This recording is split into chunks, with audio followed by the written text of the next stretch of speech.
Salve, salve, turma. Vamos lá de novo, porque, enfim, quarta-feira hoje, amanhã é feriado, né? Amanhã é feriado, Corpus Christi. Então, tem pessoal também que vai emendar feriadão, enfim. E a gente tem jogo no sábado já, né? Contra o Cuiabá, voltamos a campo pelo Campeonato Brasileiro, né? Um jogo perigosíssimo, né? Que, afinal de contas, e tô falando sério, porque o Cuiabá é o lanterna do Brasileirão com 0 ponto, nenhum ponto ganho. E é fora de casa o jogo, onde geralmente o Inter se complica, né? Lá em Cuiabá. Ou seja, vai ter que ser um jogo de superação. Até porque o time que não foi bem contra o Belgrano, né? Perdeu de virada para o poderoso Belgrano.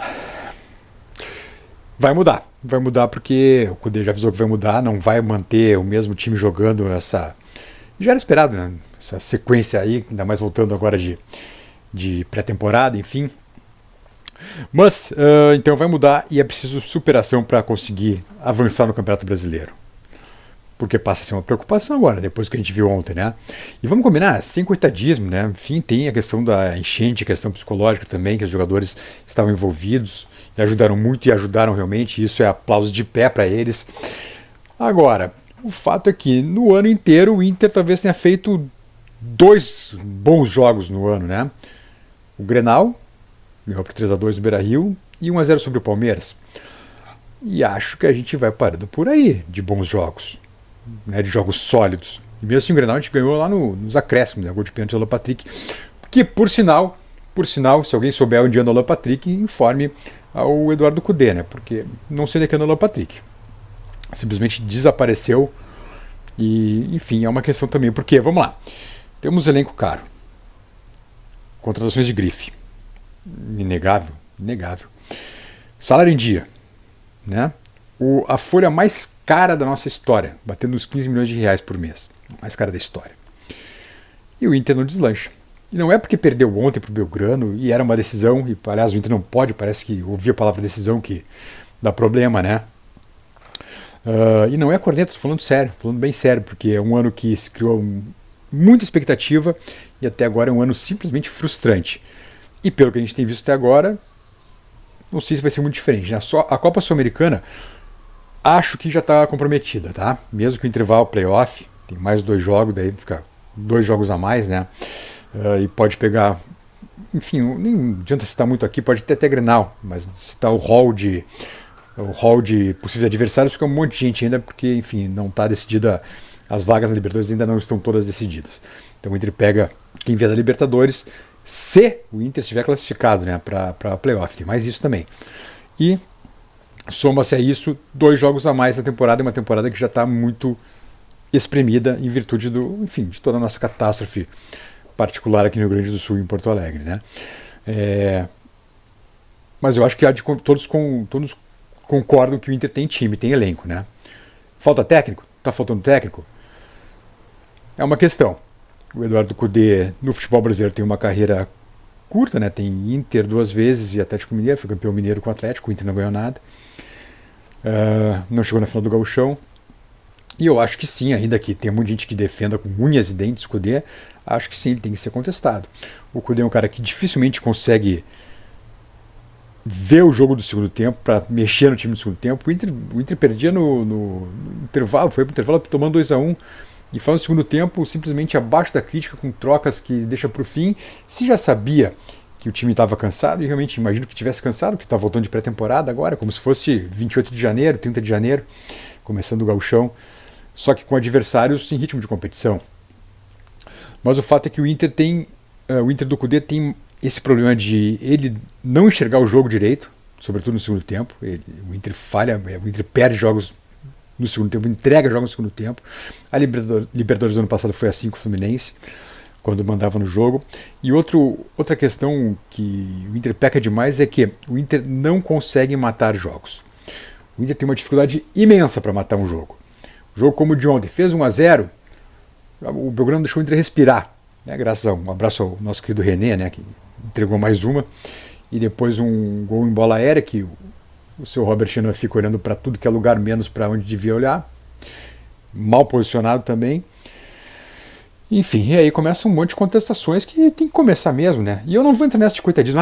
Os jogadores, coitado, mental, estão envolvidos. Parei, os caras estão treinando há 10 dias lá em Itu, num resort cheio de mordomia, tá? Vamos com calma então.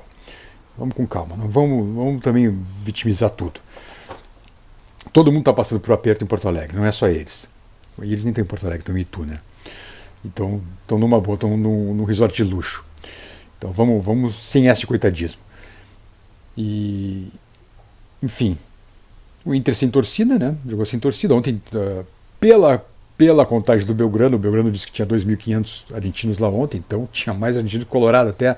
Acho que também exagero, mas tinha, olha, pelo menos pau a pau tava, né? Enfim, jogar em Barueri já era óbvio. Se a torcida do Palmeiras, que é dono do estádio, não vai lá, imagina a do Inter, né? E ainda foi um contingente razoável, né? Deu 4.300 poucos torcedores, sendo que boa parte era argentino, né? Também tem isso. Então daqui pra frente fica essa grande questão.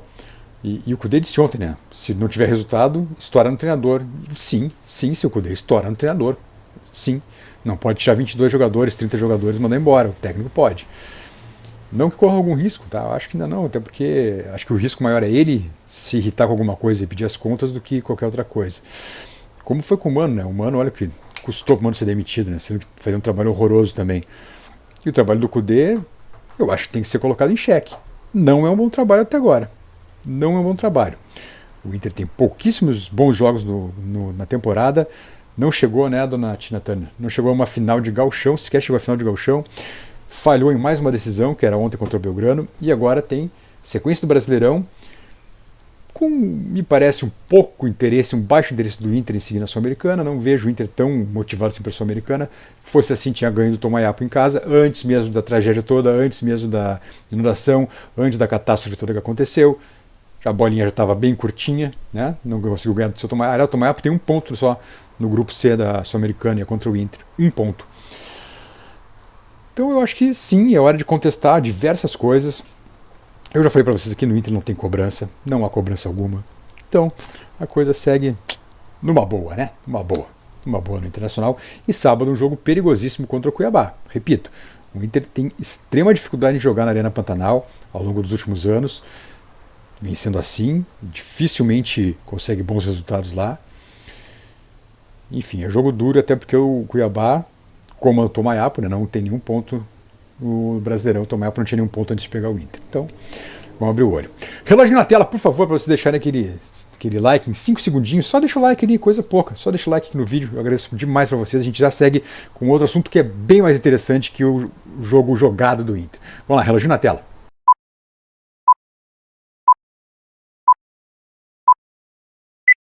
Valeu, turma. Vamos lá. A camisa do Inter, a camisa embarrada do Inter foi um golaço. Golaço. Pena que quem vestiu ela não desempenhou, né? Mas foi uma ideia fantástica, uma sacada sensacional do marketing do Inter, em conjunto com a Adidas. E o barro, né? Porque era tão impressionante o barro, parecia de verdade. Não, o barro era um impresso na camisa, né? Uma empresa de São Paulo que fez essas peças, conseguiu fazer 138 peças. As camisas de ontem vão ser leiloadas, assinadas pelos jogadores leiloadas, né? Para ajudar justamente na reconstrução, aí mais um Pix para ajudar na reconstrução do Estado e de Porto Alegre também. E é bem possível que nos próximos dias a Adidas e o Inter lancem uma linha com essas camisas embarradas para vender para o torcedor também, né? Disponibilizada nas lojas, enfim, para venda ao torcedor. Eu acho que é uma camisa histórica, que a gente jamais vai esquecer do que aconteceu. Tomara que não aconteça de novo, né? Bater na madeira. Então foi um golaço realmente do Inter, essa foi muito boa. Uma pena que todo esforço feito pelo marketing, dentro de campo a gente não viu a mesma coisa, né? E um Inter que vem há muito tempo jogando uma bola muito curta para a potência que tem. No papel, um timaço. Na prática, uma dificuldade bastante grande na temporada, né? E agora possivelmente se encaminhando para mais uma eliminação em uma competição, dessa vez na Sul-Americana. Voltamos em breve, turma. Em breve, voltamos, tá? Fiquem com Deus, fiquem em paz dentro de um possível, tá bem? Beijos.